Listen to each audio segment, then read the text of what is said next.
Il est 23 h dans le quartier Pisevin de Nîmes. On entend des rafales de coups de feu. Sur ces vidéos amateurs, on aperçoit un homme lourdement armé.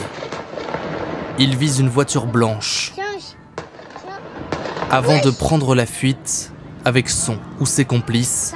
Une cinquantaine de douilles seront retrouvées sur place. Dans la voiture ciblée, un oncle et ses 2 neveux. L'adulte est touché par plusieurs impacts de balles.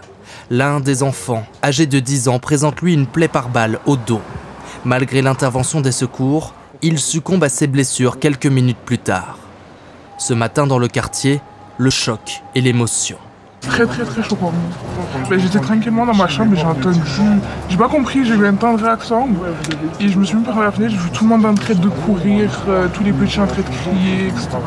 Je partage la peine des parents, voilà, et de toute la population de Pisevin, quoi. C'est choquant, c'est triste.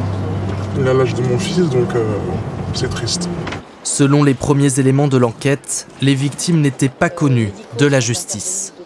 Oui, je vous le dis, c'est une famille sans aucune difficulté, absolument pas impliquée à quelque titre que ce soit dans aucun trafic, absolument pas connue pour d'autres faits de nature pénale.